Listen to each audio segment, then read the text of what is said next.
കൊടുങ്ങല്ലൂരിലെ കോട്ടപ്പുറം ഭാഗത്ത് സ്ഥിതി ചെയ്യുന്നൊരു ഭവനമാണിത്. ഏകദേശം 11 സെൻറ്റോളം വരുന്നൊരു ഭൂമിയിലാണ് ഈ ഒരു വീട് ഡിസൈൻ ചെയ്തിരിക്കുന്നത്.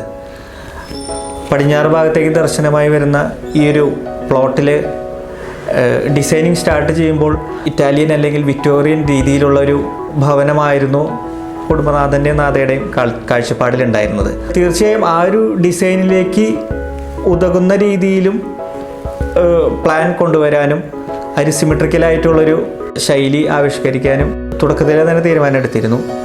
പക്ഷേ പ്രധാനമായും എലിവേഷനേക്കാൾ ഉപരിയായി വീടിൻ്റെ പ്ലാനിൻ്റെ സൗകര്യങ്ങളും പ്രൈവസിയും എല്ലാം മുന്നിൽ കണ്ടുകൊണ്ട് ഡിസൈൻ ചെയ്തൊരു വീടാണിത്. വീടിൻ്റെ എലിവേഷനെ കുറിച്ച് ചിന്തിച്ചു തുടങ്ങിയപ്പോൾ വെള്ളയും ഗ്രേയും നിറത്തിലുള്ളൊരു രൂപമാണ് മനസ്സിലേക്ക് ആദ്യം തന്നെ വന്നത്. അതുകൊണ്ട് തന്നെ വെള്ള നിറം ഒരു 90% വീടിൻ്റെ അകത്തും പുറത്തുമായി ഉപയോഗിക്കാൻ തന്നെ തീരുമാനിച്ചു. അതോടൊപ്പം തന്നെ ഈ വിക്ടോറിയൻ ശൈലിക്ക് ഭംഗി പൂർണ്ണമായും കിട്ടണമെങ്കിൽ ആ ഒരു വീടൊരു സിമെട്രിക്കലായി ആയിരിക്കണം അതിൻ്റെ ഒരു എലിവേഷൻ. പക്ഷേ അതിനു വേണ്ടി ഒരുപാട് റൂംസ് മുകളിൽ അധികം എടുക്കാതെ വലതുവശത്തൊരു ഫോൾസ് വാൾ ക്രിയേറ്റ് ചെയ്ത് അതിൽ ഇടതുവശത്ത് കാണുന്ന പോലെ തന്നെ ജനലും കാര്യങ്ങളൊക്കെ വെച്ച് അതിനൊരു മുഖപ്പും റൂഫൊക്കെ നൽകിയിട്ടാണ് ആ ഒരു സിമെട്രി കൈവരിച്ചിരിക്കുന്നത്. അപ്പോൾ ആ ഒരു ഫോൾസ് വാളിൻ്റെ ബാക്കിൽ വരുന്നത് നമ്മളുടെ വീടിൻ്റെ ടെറസും ഒരു പാർട്ടി ഏരിയയും ഒക്കെയാണ്. ഈ വിക്ടോറിയൻ ശൈലിയുടെ ഒരു പ്രത്യേകത എന്താണെന്ന് വെച്ചാൽ ധാരാളം ഓർണമെൻറ്റേഷൻ വർക്കുകൾ ഉണ്ടെങ്കിലേ അതൊരു പൂർണ്ണമാകുന്നുള്ളൂ. പക്ഷേ നമ്മളുടെ ഒരു മഴ അധികം ലഭിക്കുന്ന ഈ ഒരു കാലാവസ്ഥയിൽ ഒരുപാട് ഓർണമെൻറ്റേഷനും ആർട്ട് വർക്കുകളും വരുമ്പോൾ അതിലെല്ലാം പിന്നീട് ചെളി കയറിയിരിക്കാനുള്ള സാധ്യതകൾ കൂടുതലുള്ളതുകൊണ്ട് ഈ ഒരു ഡിസൈനുകളിൽ നിന്ന് സ്ട്രെയിറ്റ് ലൈൻസ് അടങ്ങിയിട്ടുള്ള ഡിസൈൻസ് സെലക്ട് ചെയ്താണ് ഈ ഒരു എലിവേഷനിലേക്ക് എത്തിച്ചേർന്നത്. 11 സെൻറ്റുള്ള ഈ ഒരു പ്ലോട്ടിൽ 2950 സ്ക്വയർ ഫീറ്റുള്ള ഒരു ഭവനത്തിൽ ഗ്രൗണ്ട് ഫ്ലോറിൽ 2000 സ്ക്വയർ ഫീറ്റും അപ്സ്റ്റേഴ്സിൽ ഒരു 950 സ്ക്വയർ ഫീറ്റുമായിട്ടാണ് ഡിസൈൻ ചെയ്തിരിക്കുന്നത്. അതിൽ ഗ്രൗണ്ട് ഫ്ലോറിൽ സിറ്റ് ഔട്ടിൽ നിന്ന് തുടങ്ങി നമ്മളുടെ വിസിറ്റേഴ്സ് ഏരിയ, പിന്നെ ഫാമിലി ലിവിങ് ഏരിയ, അതിൽ തന്നെ TV സ്പേസ്, ഡൈനിങ്, അതുപോലെ തന്നെ പ്രയർ ഏരിയ ഇതെല്ലാം സെറ്റ് ചെയ്തിട്ടുണ്ട്. അതിനോട് ചേർന്ന് തന്നെ ഒരു ഓപ്പൺ കിച്ചണും പിന്നിൽ ഒരു യൂട്ടിലിറ്റി കിച്ചണും ഡിസൈൻ ചെയ്തിട്ടുണ്ട്. താഴത്തെ നിലയിൽ 2 ബെഡ്റൂമും മുകളിലത്തെ നിലയിൽ 2 ബെഡ്റൂമും വിത്ത് അറ്റാച്ച്ഡ് ബാത്റൂമാണ് ഒരുക്കിയിരിക്കുന്നത്. മുകളിലത്തെ നിലയിൽ ഒരുപാട് ലിവിങ് സ്പേസുകളും റിലാക്സേഷൻ സ്പേസസും ക്രിയേറ്റ് ചെയ്യുന്നത് വേസ്റ്റാണെന്ന് വിചാരിക്കുന്ന ഒരു ചിന്താഗതിയാണ് എൻ്റേത്. അതുകൊണ്ട് ഗോവണി കയറി എത്തിയാൽ 2 ബെഡ്റൂമുകളിലേക്കുള്ള ആക്സസും അതുപോലെ ടെറസിലേക്കുള്ള ആക്സസും മാത്രമേ കൊടുത്തിട്ടുള്ളൂ. ഈ വീടിനെ ഡിസൈൻ ചെയ്യാൻ വേണ്ടി ക്ലയൻസ് സമീപിക്കുമ്പോൾ അവരേറ്റവും ഇമ്പോർട്ടൻ്റ് ആയി അല്ലെങ്കിൽ ഏറ്റവും ആകർഷണം തോന്നേണ്ട ഭാഗമെന്ന് എന്നോട് പറഞ്ഞത് ഇവരുടെ പ്രയർ ഏരിയ ആണ്. അതുകൊണ്ട് തന്നെ സാധാരണ വീടുകളിൽ ചെയ്യുന്നേക്കാളും ഇത്തിരി കൂടി ഓർണമെൻറ്റിലും ഫോക്കലുമായിട്ടാണ് ആ ഒരു പ്രയർ ഏരിയ സെറ്റ് ചെയ്തിരിക്കുന്നത്. സിറ്റ് ഔട്ടിൽ നിന്ന് വിസിറ്റേഴ്സ് റൂമിലേക്ക് കയറി നമ്മൾ ഫാമിലി ലിവിങ്ങിലേക്ക് എത്തുമ്പോൾ ഏറ്റവും ആദ്യം നമ്മൾ കണ്ണിൽ സ്ട്രൈക്ക് ചെയ്യുന്നത് ആ ഒരു പ്രയർ ഏരിയയും അതിന് മുകളിലേക്ക് കയറി വരുന്നൊരു സ്കൈലൈറ്റുമാണ്. സിറ്റ് ഔട്ടിൽ നിന്ന് ഒരു ചെറിയൊരു ഫോയർ സ്പേസിലേക്ക് കയറുകയും അതിന് ഇടതുവശത്തായിട്ടാണ് വിസിറ്റേഴ്സ് റൂം സെറ്റ് ചെയ്തിരിക്കുന്നത്. ഈ ഒരു വിസിറ്റേഴ്സ് റൂം രൂപകൽപ്പന ചെയ്യുമ്പോൾ പ്രൈവസിക്ക് വളരെയധികം ഇമ്പോർട്ടൻസ് കൊടുത്തുകൊണ്ടാണ് ചെയ്തിരിക്കുന്നത്. അതുകൊണ്ട് ഇവിടെ ഏതൊരു ഗസ്റ്റ് വന്നിരിക്കുമ്പോഴും അകത്ത് എന്തൊക്കെ നമ്മളുടെ ആക്ടിവിറ്റികൾ നടക്കുന്നതിൽ അതിലൊന്നും ഇൻ്റർഫിയർ ചെയ്യാത്ത രീതിയിലാണ് ആ ഒരു റൂം സെറ്റ് ചെയ്തിരിക്കുന്നത്. അതുകൊണ്ട് തന്നെ വിസിറ്റേഴ്സ് റൂമിൽ നിന്ന് TV ഒഴിവാക്കി അത് ഫാമിലി ലിവിങ്ങിലേക്ക് ചെയ്യുകയാണ് ഉണ്ടായത്. ഈ വീടിൻ്റെ ലിവിങ് സ്പേസ് ആണ് ഏറ്റവും ലൈവായിട്ടുള്ളൊരു ഇടം. ഈ ലിവിങ്ങിൻ്റെ ഭാഗം തന്നെയാണ് ഈ ഒരു ഓപ്പൺ കിച്ചണും TV ഏരിയ, ഒരു റൗണ്ട് ഡൈനിങ് ടേബിൾ, പിന്നെ നേരത്തെ പറഞ്ഞ ഒരു പ്രയർ ഏരിയയും. അപ്സ്റ്റെയറിലേക്കുള്ളൊരു ഗോവണിയും ഈ ഒരു ലിവിങ് ഏരിയയിൽ നിന്നാണ് സ്റ്റാർട്ട് ചെയ്യുന്നത്. ഈ ലിവിങ് ഏരിയ അത്രയും പ്രാധാന്യം അറിയിക്കുന്നത് കൊണ്ട് ഒരു ഡബിൾ ഹൈറ്റ് ഉയരത്തിലാണ് ആ ഒരു ഏരിയ നമ്മൾ ഡിസൈൻ ചെയ്തിരിക്കുന്നത്. കാരണം ഇതിന് മുകളിലായിട്ട് ഒരു സ്കൈലൈറ്റും കൊടുത്തിട്ടുണ്ട്. ഈ ഒരു സ്കൈലൈറ്റ് വെളിച്ചം മാത്രമല്ല, അതിന് മുകളിലുള്ള ട്രാൻസ്പാരൻറ്റ് റൂഫിംഗ് കുറച്ച് ഉയർത്തി വെച്ചിരിക്കുകയാണ്. അതുകൊണ്ട് തന്നെ ഈ വീട്ടിലെ മറ്റ് കോർണറുകളിൽ നിന്ന് വരുന്ന ചൂടുവായു അതിലൂടെ എസ്കേപ്പ് ചെയ്ത് പോകുമ്പോൾ ഇതിനകത്ത് എപ്പോഴും ഒരു എയർ സർക്കുലേഷൻ കൊണ്ടുവരുന്നു. അതോടൊപ്പം തന്നെ വുഡൻ ബീഡിങ്ങിൽ ചെയ്ത ചെറിയ ചെറിയ സ്ക്വയർ ഹോൾസ് ആയിട്ടാണ് ഇതിലെ സ്കൈലൈറ്റ് ഡിസൈൻ ചെയ്തിരിക്കുന്നത്. ഒരു സൂര്യരശ്മികളുടെ ഒരു ഡിസൈനിൽ നിന്ന് ഉൾക്കൊണ്ട ഒരു ആശയമാണ് അതിലെ പാനലിങ്ങിലൊക്കെ യൂസ് ചെയ്തിരിക്കുന്നത്. അതുപോലെ തന്നെ ഈ ഒരു പ്രയർ ഏരിയയുടെ വലതുവശത്തുള്ള ഡോറിലൂടെയാണ് നമ്മൾ ഔട്ട്ഡോർ സ്പേസിലേക്ക് ഇറങ്ങുന്നത്. അപ്പോൾ ആ ഒരു ഡോറ് അതിൽ തിരിച്ചറിയാത്ത വിധത്തിലും കൂടിയാണ് ആ ഒരു പ്രയർ ഏരിയ പാനലിങ്ങും ഒക്കെ ചെയ്തിരിക്കുന്നത്.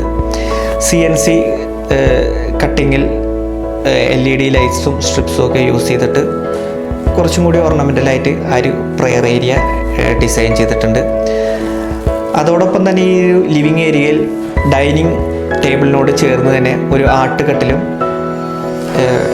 TV സ്പേസും സെറ്റ് ചെയ്തിട്ടുണ്ട്.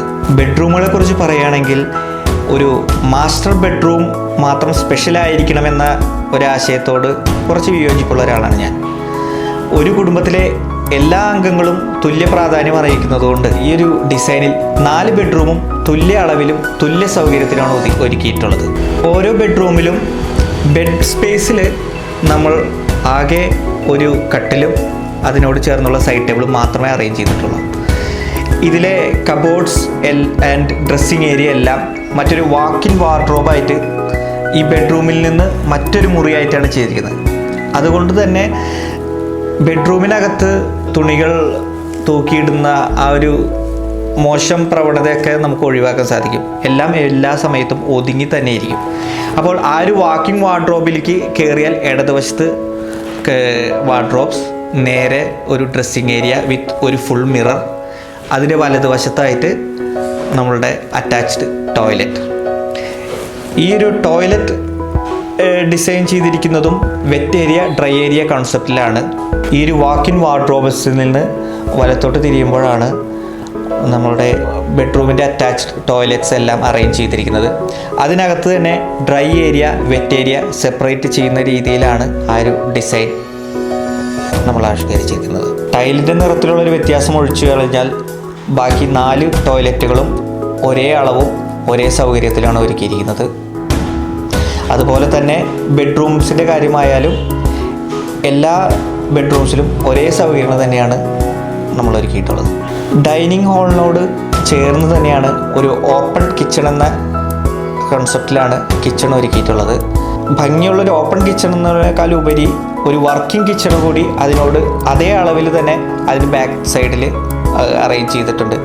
അതുകൊണ്ട് തന്നെ ഹെവി കുക്കിംഗ് എല്ലാം ആ ഒരു യൂട്ടിലിറ്റി കിച്ചണിൽ നടക്കുകയും ലൈറ്റർ ഡെയിലി കുക്കിംഗ് എല്ലാം നമ്മൾ മെയിൻ കിച്ചണിൽ നടക്കുകയാണ് ഇവിടെ ചെയ്യുന്നത്.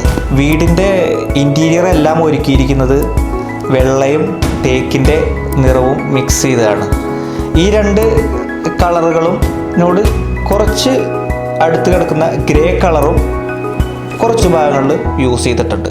ഈ വെള്ള നിറം മെയിൻറ്റെയിൻ ചെയ്യുന്നതിൻ്റെ ഭാഗമായി കിച്ചൺ കൗണ്ടർ ടോപ്സ് എല്ലാം നാനോ വൈറ്റ് ഗ്രാനൈറ്റ് കൊണ്ടും അതുപോലെ തന്നെ കിച്ചൺ ക്യാബിനറ്റ്സ് മറൈൻ പ്ലൈവുഡിൽ തീർത്ത് grey and white combination laminates ഒട്ടിച്ചാണ് ഡിസൈൻ ചെയ്തിരിക്കുന്നത്. ആ ഒരു കിച്ചൺ ക്യാബിനറ്റ്സിനോട് ചേർന്ന് തന്നെ വരുന്ന ഒരു ഫ്രിഡ്ജും ഒരു ലാഡർ യൂണിറ്റ്, അതുപോലെ തന്നെ ഓരോരോ യുട്ടൻസിൽസും പ്ലേറ്റ്സും എല്ലാം വെക്കാനുള്ള അതത് സ്റ്റോറേജ് സൗകര്യങ്ങളെല്ലാം അതിനകത്ത് ഒരുക്കിയിട്ടുണ്ട്. ഈ ഒരു ഓപ്പൺ കിച്ചണിൻ്റെ സൗകര്യങ്ങൾ മുഴുവനായിട്ട് ലഭിക്കുന്നതിനായി ഡൈനിങ് ഏരിയയിലേക്ക് ഒരു കൗണ്ടർ ഏരിയയും സെറ്റ് ചെയ്തിട്ടുണ്ട്. അപ്പോൾ ഭക്ഷണങ്ങൾ അതിലൂടെ സെർവ് ചെയ്യാനും ഒക്കെ അത് ഉപകരിക്കും. 90% ഏരിയയും ഉപയോഗിക്കുന്ന രീതിയിലാണ് ആ ഒരു യൂട്ടിലിറ്റി കിച്ചൺ ഡിസൈൻ ചെയ്തിരിക്കുന്നത്. അതാണ് ഏറ്റവും പ്രധാന കിച്ചൺ എന്നുള്ളത് കൊണ്ടും അവിടെയാണ് നമ്മൾ ബ്രേക്ക്ഫാസ്റ്റ് കൗണ്ടർ, അതുപോലെ തന്നെ സ്റ്റോറിലേക്കുള്ള ഒരു access, work area, utility spaces ഇതെല്ലാം അതിൽ നിന്നാണ്. ആ ഒരു യൂട്ടിലിറ്റി കിച്ചണിൽ നിന്ന് പുറത്തിറങ്ങിയാൽ വലതുവശത്ത് തന്നെ ഒരു സെർവൻസ് ടോയ്ലറ്റും അതിനോടൊപ്പം വാഷിംഗ് ഏരിയയും എല്ലാം അറ്റാച്ച് ചെയ്തിട്ടുണ്ട്. ഈ ഒരു ശൈലിയിൽ ഭവനം ചെയ്യുമ്പോൾ അതിൻ്റേതായ ഒരു ഓർണമെൻറ്റേഷൻ കൊടുക്കേണ്ട ആവശ്യമുണ്ട്. പക്ഷേ അകത്തൊരു മിനിമലിസ്റ്റ് രീതിയോട് ചേർന്ന് പോകുന്ന രീതിയിലുള്ള ഒരു ഡിസൈൻ ആയിരിക്കും വേണം. അതുകൊണ്ട് തന്നെ ഫോൾസ് സീലിങ്ങുകളെല്ലാം അത്യാവശ്യമായ ഏരിയകളിൽ മാത്രമേ യൂസ് ചെയ്തിട്ടുള്ളൂ. 4 ബെഡ്റൂമുകളിലും വിസിറ്റേഴ്സ് റൂമിലും മാത്രം. അതിൽ തന്നെ ഒരുപാട് ഡിസൈൻ വർക്കുകളൊക്കെ തിക്കി നിറച്ച് വെക്കാതെ വളരെ എളുപ്പത്തിൽ തുടച്ച് വൃത്തിയാക്കാനും മെയിൻറ്റെയിൻ ചെയ്യാനും വേണ്ടി തേക്കിൽ സ്ട്രെയിറ്റ് ലൈൻസും അതുപോലെ തന്നെ ഗ്ലാസും യൂസ് ചെയ്തിട്ടുള്ളൊരു ഹാൻഡ് റെയിൽസാണ് ഇതിൽ ഡിസൈൻ ചെയ്തിരിക്കുന്നത്. പ്യുവർ വൈറ്റ് ആയിട്ടുള്ള വിട്രിഫൈഡ് ടൈൽസ് യൂസ് ചെയ്തതാണ് എല്ലാ ഫ്ലോറിങ്ങും ചെയ്തിട്ടുള്ളത്. ആ ഒരു വീടിൻ്റെ പൂർണ്ണമായൊരു വലിപ്പം നമുക്ക് ഫീൽ ചെയ്യാൻ വേണ്ടി ഒരുപാട് മിക്സ്ചർ ഓഫ് ടൈൽ പാറ്റേൺസ് ഒന്നും യൂസ് ചെയ്തിട്ടില്ല. ഒരേ ഒരു ടൈൽ പാറ്റേൺ തന്നെയാണ് എൻറ്റയർ വീടിനകത്ത് യൂസ് ചെയ്തിരിക്കുന്നത്. അതുപോലെ തന്നെ ഒരുപാട് ഡീറ്റെയിൽ വർക്കുകളൊന്നും അല്ലെങ്കിൽ അങ്ങനെ ഒരു ഹെവിനെസ് ഫീൽ ചെയ്യാതിരിക്കാൻ വേണ്ടി ക്രീം നിറത്തിലുള്ള വളരെ ലൈറ്റായിട്ടുള്ള സീബ്ര ബ്ലൈൻഡ്സാണ് കേർട്ടനായിട്ട് യൂസ് ചെയ്തിട്ടുള്ളത്. അതുപോലെ തന്നെ വീടിൻ്റെ ജനലുകളും വാതിലുകളും എല്ലാം പ്ലെയിൻ ഒരു ഡിസൈൻ രീതിയിൽ ചെറിയ ചെറിയ ലൈൻസിൻ്റെ സഹായത്തോടു കൂടി മാത്രമാണ് ചെയ്തിട്ടുള്ളത്. വിൻഡോ ഗ്രിൽസ് എല്ലാം സ്ട്രെയിറ്റ് ലൈൻസ് മാത്രമായി ഒതുക്കി കൂടുതൽ മെയിൻ്റനൻസ് എളുപ്പമാകാൻ സാധിക്കുന്നു. ഈ ഒരു വീടിൻ്റെ പ്രധാന ആകർഷണമെന്ന് പറയുന്നത് നമ്മളുടെ ലിവിങ് ഏരിയയിൽ സെറ്റ് ചെയ്തിട്ടുള്ള സ്കൈലൈറ്റാണ്. ഈ ഒരു സ്കൈലൈറ്റിലേക്ക് എത്തിച്ചേരുന്നത് സാധാരണ കൊടുക്കാറുള്ള പർഗോളകളിൽ നിന്ന് വ്യത്യസ്തമായി ചെറിയ ചെറിയ സ്ക്വയർ ഓപ്പണിങ്സ് കൊണ്ട് അലങ്കരിച്ചൊരു പാറ്റേൺ ആയിട്ടാണ് ഡിസൈൻ ചെയ്തിരിക്കുന്നത്. ഒരു വീടിനകത്തെ അനാവശ്യമായ കബോർഡുകളും അലങ്കാരപ്പണികളും മാക്സിമം ഒഴിവാക്കണമെന്നുള്ളൊരു ചിന്താഗതിയാണ് എനിക്കുള്ളത്.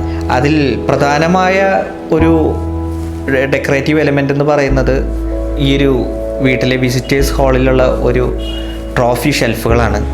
ഇവരുടെ മകൻ നന്നായി വീണ വായിക്കുന്ന ഒരാളാണ്. അപ്പോൾ പ്രെയർ ഏരിയയോട് ചേർന്നിട്ട് ആ ഒരു വീണ പ്ലേസ് ചെയ്തതിനുള്ളൊരു സ്പേസും അതൊന്ന് ഡിസ്പ്ലേ ചെയ്യുന്നതിനുള്ള ഒരു ഏരിയയും കണ്ടെത്തിയിട്ടുണ്ട്. വീട്ടിലെ പ്രധാന ഫർണിച്ചർ എക്യുപ്മെൻറ്റ്സ് എന്ന് പറയുന്നത് വിസിറ്റേഴ്സ് റൂമിലെ സോഫ ആൻഡ് കോഫി ടേബിൾ, അതുപോലെ 4 ബെഡ്റൂമുകളിലും ഡിസൈൻ ചെയ്തിട്ടുള്ള കസ്റ്റം മെയ്ഡ് ആയിട്ടുള്ള കിങ് സൈസ് ബെഡുകളാണ്. വീടിൻ്റെ കളർ കോമ്പിനേഷനോട് ചേർന്ന് നിൽക്കുന്ന രീതിയിലുള്ള കളർ പാറ്റേൺ തന്നെയാണ് നമ്മൾ മുറ്റത്തെ പേവിംഗ് ടൈലുകളിലും യൂസ് ചെയ്തിരിക്കുന്നത്. ഗ്രേ ആൻഡ് വൈറ്റ് കോമ്പിനേഷനിൽ സ്ക്വയർ ടൈൽസ് വിരിക്കുകയും പിന്നെ എലിവേഷന് മാറ്റുകൂട്ടുന്ന രീതിയിൽ ഇവിടെ ഉണ്ടായിരുന്ന ഒരു മാവ് അതുപോലെ തന്നെ നിലനിർത്തുകയും ചെയ്തു. ആ മാവിനോട് ചുറ്റുമുള്ള ഭാഗങ്ങളിൽ ബാംഗ്ലൂർ ഗ്രാസ് വരികയും വളരെ ലളിതമായ രീതിയിലുള്ള ലാൻഡ്സ്കേപ്പുകൾ ചെയ്യുകയും ചെയ്തു. സിറ്റ് ഔട്ടിൻ്റെ ഇരുവശത്തുമായി 2 ഗ്രാസ് ബഡുകൾ ചെയ്യുകയും അതിലും ഗ്രാസ് വിരിക്കുകയും ചെയ്തു. ഈ ഒരു വിക്ടോറിയൻ ശൈലിയിൽ വീടുകൾ ഡിസൈൻ ചെയ്യുമ്പോൾ എന്നും അതിന് അഭംഗിയായി മുന്നിൽ വന്ന് നിൽക്കാറുള്ളത് ആ വീടുകളുടെ കാർ പോർച്ച് തന്നെയാണ്. അപ്പോൾ ഈ ഒരു വീട് ഡിസൈൻ ചെയ്യുന്ന സമയത്ത് ആ ഒരു കാർ പോർച്ച് മാക്സിമം ഒരു ഹൈഡ് ഔട്ടിൽ വെക്കാനും ഒട്ടും അതിലേക്കൊരു വ്യൂ പോവാതെ ഡിസൈൻ ചെയ്യാൻ ശ്രമിച്ചിരുന്നു. അതുകൊണ്ട് തന്നെ ഉയർന്ന കോമ്പൗണ്ട് വാളുകൾ നൽകി അതിന് താഴേക്ക് നിൽക്കുന്ന കാർ പോർച്ചുമായിട്ടാണ് ഇതിൽ സെറ്റ് ചെയ്തിരിക്കുന്നത്. പക്ഷെ അതോടൊപ്പം തന്നെ 2 കാറിനും 1 സ്കൂട്ടറിനും പാർക്ക് ചെയ്യാവുന്ന പാർക്കിംഗ് സൗകര്യവും അതിൽ ഒരുക്കിയിട്ടുണ്ട്. വീടിൻ്റെ മുന്നിലുള്ള തൂണുകളുടെ ചെറിയ ഡിസൈൻസ് എല്ലാം ആ ഒരു കാർ പോർച്ചിനും കൊടുത്തിട്ടുണ്ട്. ഈ ഒരു കാർ പോർച്ച് ഒരു ടെമ്പററി എന്നുള്ള രീതിയിലാണ് ഡിസൈൻ ചെയ്തിരിക്കുന്നത്. വൈറ്റ് പെയിൻ്റുള്ള GI പൈപ്പുകളും പോളികാർബണേറ്റ് ഷീറ്റ് ഇട്ടിട്ടാണ് ഇത് ബിൽഡ് ചെയ്തിരിക്കുന്നത്. ഈ ഒരു സ്ലോപ്പ് റൂഫ്ഡ് വീടിന് മാറ്റുകൂട്ടുന്നത് അതിൻ്റെ മുകളിലുള്ള ഷിംഗിൾ റൂഫിങ്ങും അതോടൊപ്പം തന്നെ മൾട്ടിവുഡിൽ കാസ്റ്റ് ചെയ്തെടുത്ത അതിൻ്റെ 3 മുഖപ്പുകളാണ്. ഈ ഒരു സ്ലോപ്പ് റൂഫ് വീടാണെങ്കിൽ കൂടി ഇതിനെ അകത്തെ ടെറസുകളെല്ലാം ഫ്ലാറ്റ് റൂഫായിട്ട് വാർത്ത് അതിന് മുകളിൽ ട്രസ് വെച്ച് അതിലാണ് ഷിംഗിൾ റൂഫിംഗ് ചെയ്തിരിക്കുന്നത്. ഇതിൻ്റെ മുഖപ്പുകളെല്ലാം ഹൊറിസോണ്ടൽ സ്ട്രെയിറ്റ് ലൈൻസും ഗ്ലാസ് പാനൽസും അതിനകത്ത് ലൈറ്റും ഇട്ടാണ് മൂടി പിടിപ്പിച്ചിരിക്കുന്നത്.